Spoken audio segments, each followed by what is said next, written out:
સૌરાષ્ટ્રની ધરામાં ઐતિહાસિક વાર્તાઓ ઢબુરાઈને પડી છે, જેને સાંભળીએ તો આપણા રૂવાડા ઊભા થઈ જાય.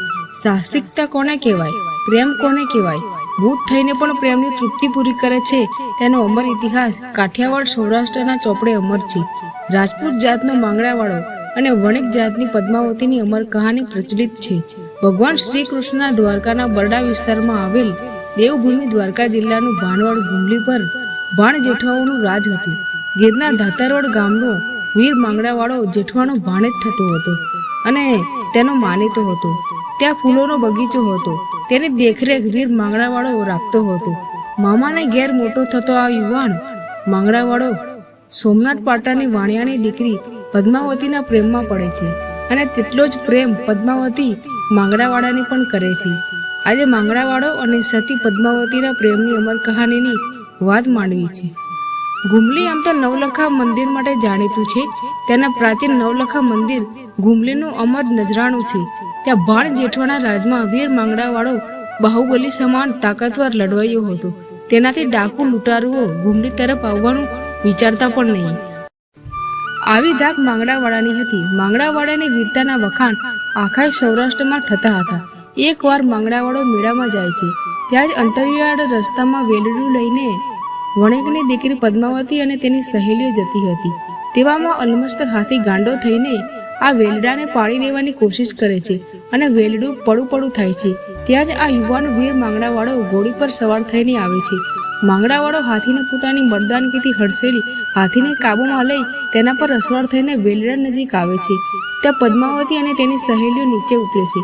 પદ્માવતી તો આ આડી પાઘડીવાળા માંગરાવાળાને જોતા વેત જ તેના પ્રેમમાં પડી ગઈ અને ગાંડા હાથીએ માંગરાવાળાને માથામાં ઈજા કરી હતી. ત્યાં તેની ચૂંદડીનો છેડો ફાડી તેના કપાળે પાટો બાંધીને આભાર વ્યક્ત કરતા જણાવે છે કે જો આજે આપ ન હોત તો હાથી અમને કચડી નાખત. આપે અમને હાથીથી બચાવ્યા એ બદલ અમે આપનો હૃદયપૂર્વક આભાર માનીએ છીએ. ત્યાર પછી માંગરાવાળો અને પદ્માવતી બંને સહજોડે મેળામાં જાય છે. રૂપના અંબાર જેવી પદ્માવતીને નિરખી માંગરાવાળો તેને ચાહવા લાગે છે અને પદ્માવતી તો મનોમન નક્કી કરી લીધું કે પરણીશ તો માંગરાવાળાને જ પરણીશ.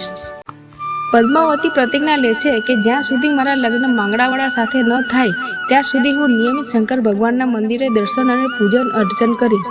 માંગરાવાળો મિયાણીના હર્ષિત માતાનો ભક્ત હતો, એટલે તે ગુમલીથી મિયાણા હર્ષિત માતાના દર્શન કરવા ગયો હતો. લૂંટારુઓને બાતમી મળી કે માંગરાવાળો ગુમલીમાં નથી, તેથી તેઓ ગુમલી આવીને ઢોર ઢાખરને લૂંટી ગયા. ભાણ જેઠવાણે આ સમાચાર મળતા તેમને લૂંટારુઓનો પીછો કર્યો અને ગીરની હિરણ નદીને કાંઠે નારેદ આગળ તેમને આંતરીને પડકાર્યા. ત્યાં લૂંટારુઓ અને ભાણ જેઠવા વચ્ચે ઘમાસાણ યુદ્ધ થયું. આ યુદ્ધની જાણ માંગરાવાળાને થતા તે હર્ષિત માતાના દર્શન કરી સીધો ગીર તરફ જવા નીકળે છે.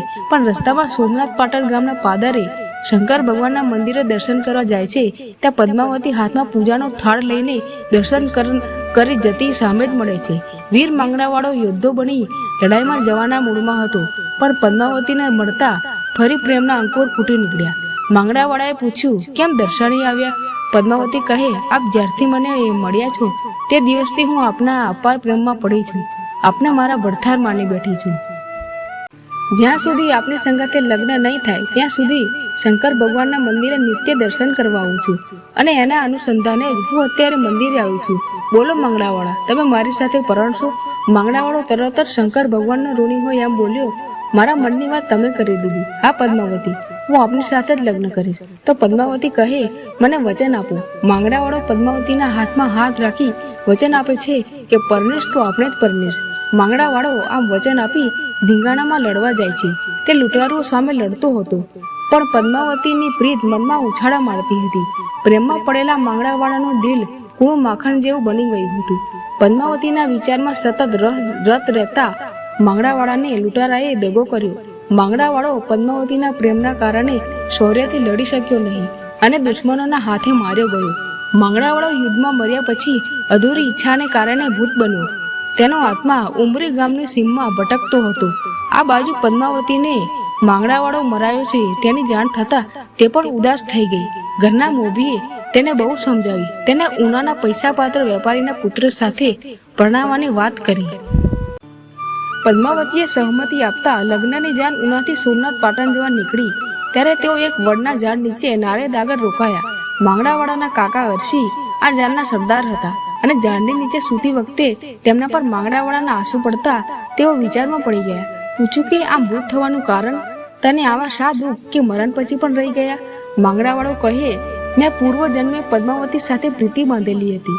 પદ્માવતી સાથે પરણ્યા વિના જ મારે આ વલ્લાની ગટામાં વિંધાવું પડ્યું. કાકા મને વરરાજો બનીને માયરે જવા દે, 4 ફેરા ફરવા દે, પણ એ કઈ રીતે શક્ય છે? તમારી જાનનો વરરાજો કદરૂપો છે, એના બદલે હું ફેરા ફરીશ તો જ તૃપ્ત થઈશ. અરસીએ વાત ઉચ્ચારી કે શેઠિયા, આ કદરૂપો વરરાજો લઈને જાશું તો વેવાઈ ના પાડીને ઊભો રહેશે, માટે આ ગઢવાડા રૂડા રાજપૂતને વર બનાવીને તેડી જઈએ, વળતા અહીં ઉતારી મેળશું. વાણિયા રાજી થયા. જાનની વેલીઓ ગાજી. વર પરણવા આવ્યો. હથેવાળો મેળવતા પદ્માવતીએ સામા પુરુષને પરપુરુષ નહીં પણ ખુદ માંગડાવાળાને જોયો. વાતનો ભેદ સમજ્યા વગર જ કલેજે ટાઢક વળી. આ મરેલું માનવી અહીં ક્યાંથી? શું પરલોકમાંથી મને લઈ જવા આવ્યો કે શું કોઈ દેવતાએ સજીવન કર્યો? પરણી રહ્યા પછી જાન પાછી વળી. હિરણને કાંઠે ભૂત વડલો આવ્યો અને સંધ્યાના ઘેરાતા અંધારામાં એ ભેકાર જંગલની અંદર વરરાજો ભડકા રૂપે છલાંગ મારી વડલાની ગટામાં અલોપ થયો ને અહીં વેલડામાં કન્યાએ પોતાની બાજુમાં જોયું તો જેની સાથે 4 ફેરા ફરવા ચોરીએ ચડી હતી તેને બદલે બીજો કદરૂપો આદમી હતો. છલાંગ મારીને પદ્માવતી પણ વેલડામાંથી નીચે ઉતરી પડી. ત્યાં તો વરરાજાના બાપે કહ્યું, વહુ દીકરા શું થયું? પદ્માવતી બોલી, રામ રામ છે વાણિયા, જ્યાં મારો પરણ્યો ત્યાં જ હું. અરે દીકરી, એ તો બનાવટી હતો.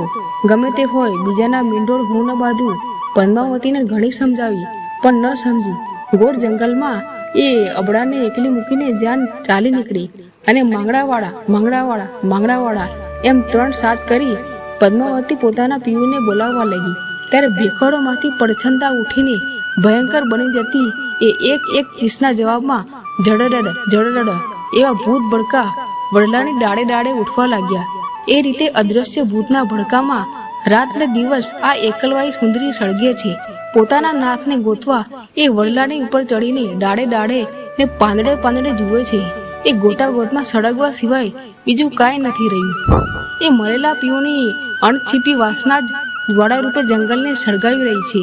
આખો દિવસ આવી આગ સળગે છે ને રાતે એ ઉજ્જળ વગડામાં માયાવી દરબારગઢ ઊભો થાય છે. એ માંગડો ભૂત માનવીની કાયા કરીને રાતે પદ્માવતી સાથે વસે છે. પરોળીએ પાછી એ બધી માયા સંકેલાઈ જાય છે. પદ્માવતી એકલી સળગતી રહે છે. માંગડાવાળાએ આ વડલાની નીચે પોતાનો પાળિયો બનાવવાનું સૂચન કર્યું અને પોતે આવતી જતી જાનના જાનૈયાઓને હંમેશા મદદ કરશે એવું વચન આપ્યું. આજે પણ જ્યારે ગામમાં કોઈ લગ્ન થાય છે ત્યારે વરકન્યા અહીં આવીને વીર માંગડાવાળા ભૂતડા દાદાને શ્રીફળ ચડાવે છે અને છેડાછેડી પણ અહીં છોડે છે. આ છે માંગડાવાળાના પ્રેમની વીરતાની અમર કહાની. આજે પણ ભૂતડા દાદાના નામે માંગડાવાળો પ્રખ્યાત છે અને આ ભૂત વડને શ્રદ્ધાળુઓ આસ્થાથી પૂજે છે. તેને સિંદૂર ચૂંદડી ચઢાવે છે. ભાણવાડ ગામમાં 4 તરફથી વિરાટકાય વડ કેસરી રંગે રંગાયેલો છે. આ કેસરીય વડ ઉપર અસંખ્ય ચૂંદડીઓ અને મંદિરમાં આવેલ પાળિયાને જોશો તો માંગડાવાળો અને સતી પદ્માવતીની અમર પ્રેમ કહાનીનો મર્મ સમજી શકશો.